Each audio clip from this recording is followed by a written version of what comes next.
Good morning, Framingham High School, and welcome back to Flyer News. On today's broadcast, we have an interesting story about a man who planned to run to the Bermuda in a floating bubble. Last weekend, Holliston Street here in Framingham was the site of some scenes in the movie Patriots Day starring Mark Wahlberg. Yoga teachers have a brand new episode of Yoga Minded where we will learn child's pose. As well as a live update on New England sports highlighting the Red Sox game last night. And all that and more on Flyer News.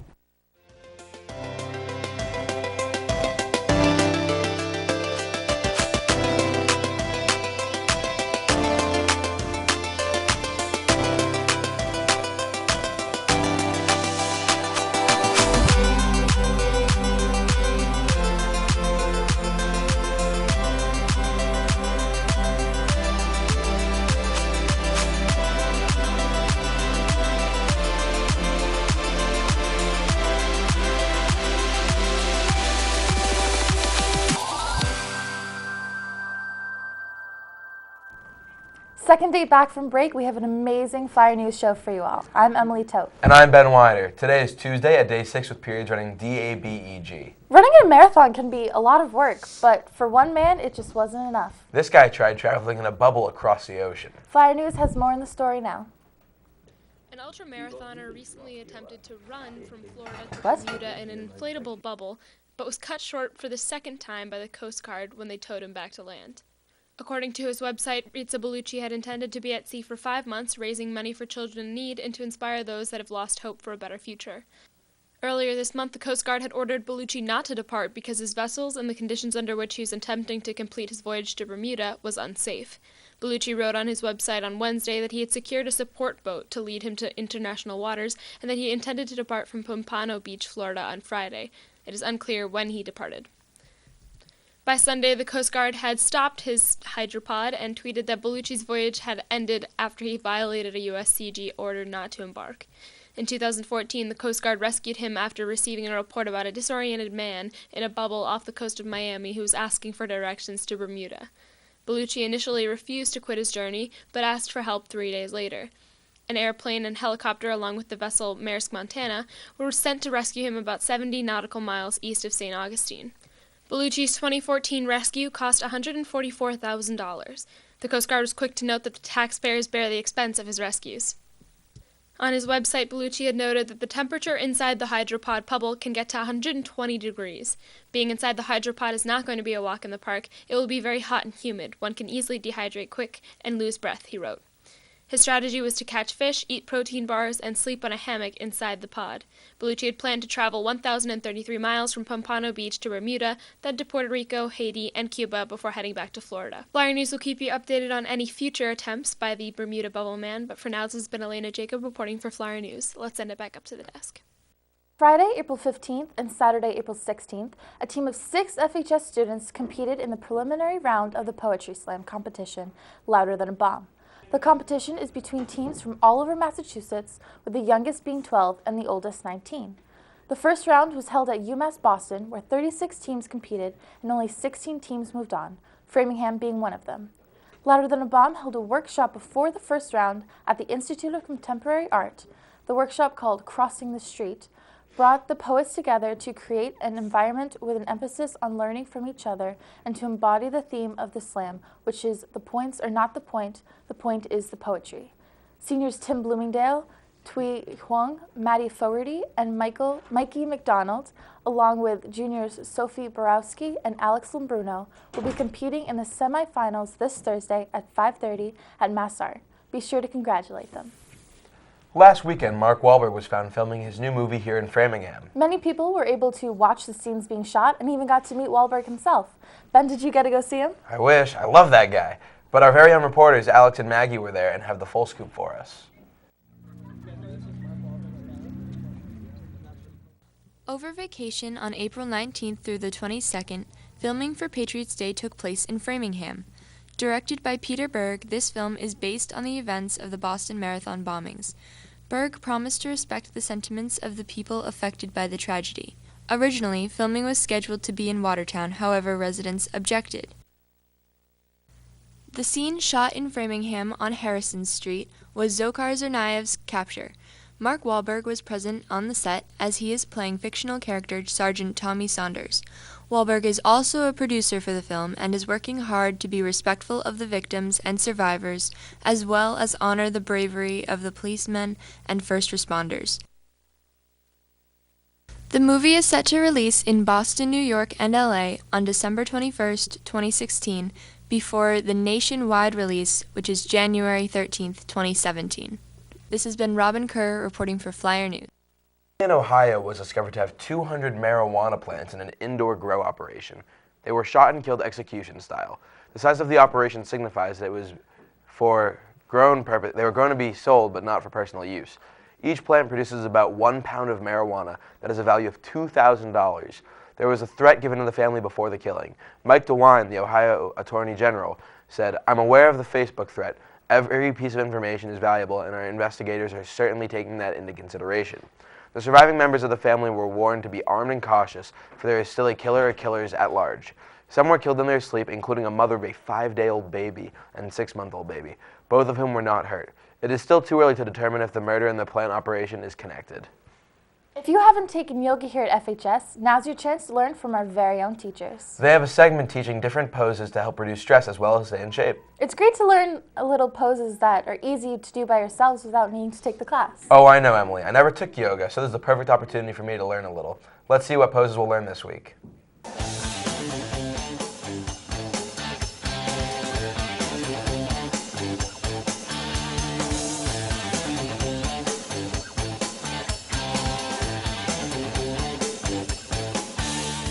Week on Yoga Minded, we're going to focus on stretching out the back. Okay, so for our first back stretch, we're going to do child's pose. So you want to start in a hero pose, which is being demonstrated, and then you're going to just slowly stretch the hands forward down onto the mat and walk the hands out and place the forehead down. Now, if you're finding that your forehead doesn't reach the ground, or even if your hips are very tight, it's a nice idea to join the big toes together and just widen the knees, opening up the hips. If not, you could always make a little pillow with the hands so you can raise the forehead up. And again, every exhale, sink yourself deeper into child's pose.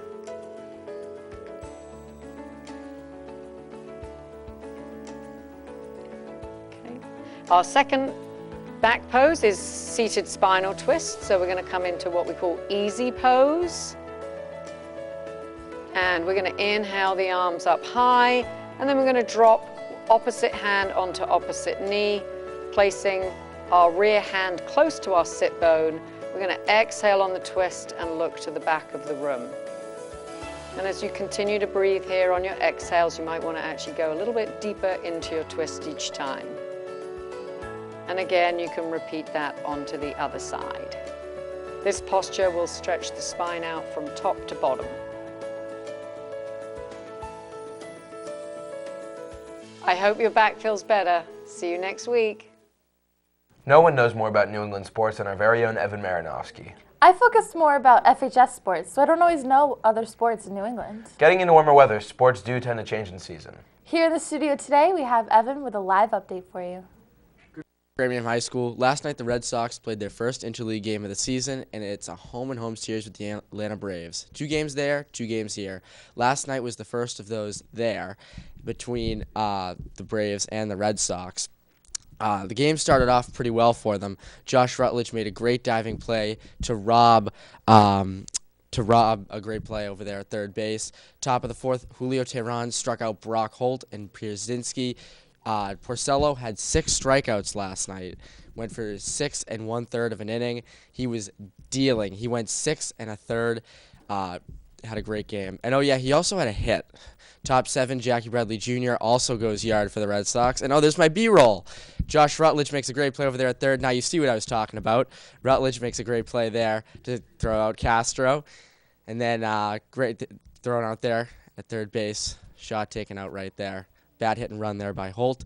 But Porcello was dealing, as you heard earlier. 6 1/3, 6 Ks. was mowing them down. His ERA is now under 4, which is huge for the Red Sox. In the top of the 7th, Jackie Bradley Jr. goes bo into the right field stands. 1-0 Red Sox. Gotta love when JBJ provides the offense. And then Craig Kimbrell came in, the fireballer. Strikes out the first guy he faces, gets a ground out for the second guy. Bogarts gets him at first. And then for the third out of the inning, Pierzynski goes down swinging. The Red Sox win this one 1-0, improved to 10-9 on the season. Great game by them. Porcello now 4-0 on the season as well. And you can catch it on NESN tonight as they play their next game at 7 o'clock. But you may not want to watch that, as tonight is Game 5 between the Celtics and the Hawks, with the series knotted up at 2. Neither team has won on the road yet, so the odds are not in the Celtics' favor. Tip-off at 8:30 on CSN&E or TNT from Atlanta. Also, yesterday, the NFL reinstated Tom Brady's 4-game suspension. There are reports that Brady's camp will take this back to the Court of Appeals to get the suspension out of the way. If he were to miss 4 games, it would be the first 4 against the Cardinals, the Dolphins, the Texans, and the Bills. I can't believe that this is even still an issue. It's a witch hunt by the NFL, and Goodell would gain some integrity if he just gave Brady back the 4 games and forgot about this. But that's not how dictators run things, are they? Anyways, have a great day, FHS.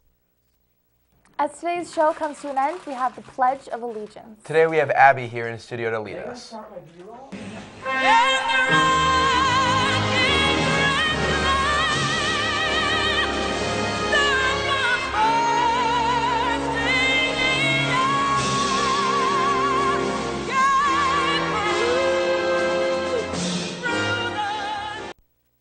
Please stand for the pledge.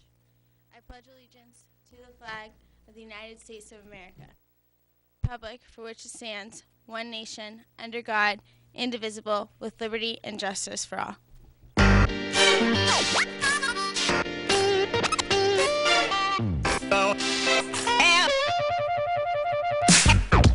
Have no place to go.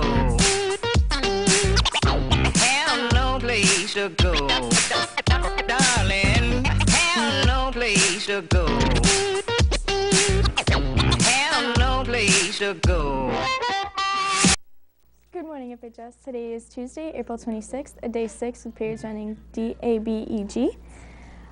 For sports, guys, boys varsity and boys JV lacrosse will have an away game at Newton North, while girls varsity and girls JV lacrosse will have a home game against Newton North at 4 and 5:30. That's it for me. More announcements. Hey guys, so Key Club has a meeting today after school in D208. It's Miss Medina's room. I know you guys all have sports and everything, but we really need more of a presence at the club from the members. Thank you to everyone who went to Miracle Kitchen last night. It was really awesome and we had a lot of fun. Trash Day, we're still not sure if we're going to be able to have it, but as of right now, it's going to be Thursday. Good morning. Can we get the promo? Boat Cruise promo.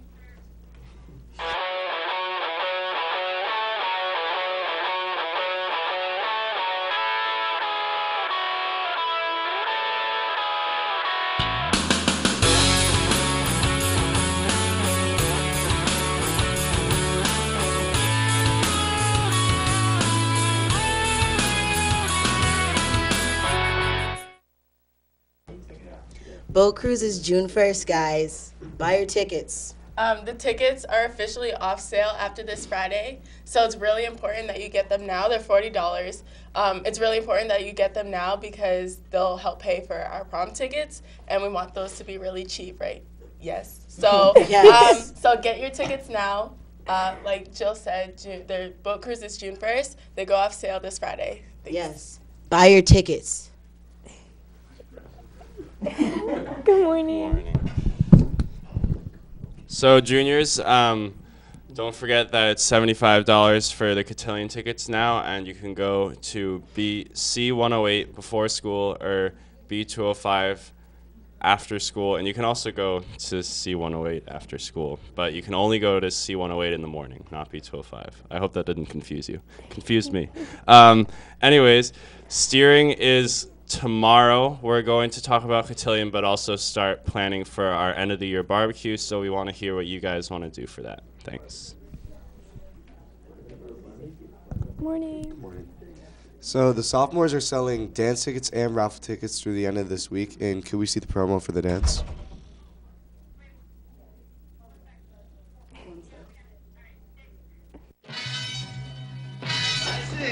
I thought this was a party!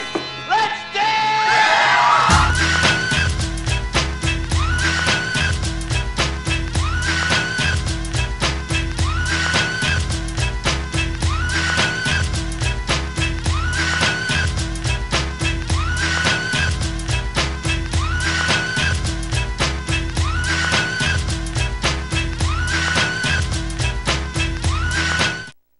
So make sure to find an officer. We're not selling at the door, so you're going to want to make sure to get that before Friday. $10 for a ticket. Thank you. Thank you. Hi, good morning. Good morning. We are already into the third week of term 4. Did you realize that? Yeah. Time is flying. Everybody, this is the time of the year where time is going to fly very fast. You really need to start thinking about how is this year going to end for you? How are you going to wrap things up? If you're concerned about whether or not you're going to pass a course for the year, you should talk to your teacher or your counselor about that. The other thing is, we've got late buses every Tuesday and Thursday. Take advantage of that. See your teachers after school. Finish the year out strong. We have the finals for the Poetry Slam on Wednesday. That's tomorrow at 7:30 at Amazing Things. And seniors, you have your last assembly tomorrow during B period around 9:30. That's it for me. Awesome. It's period D, guys. That's it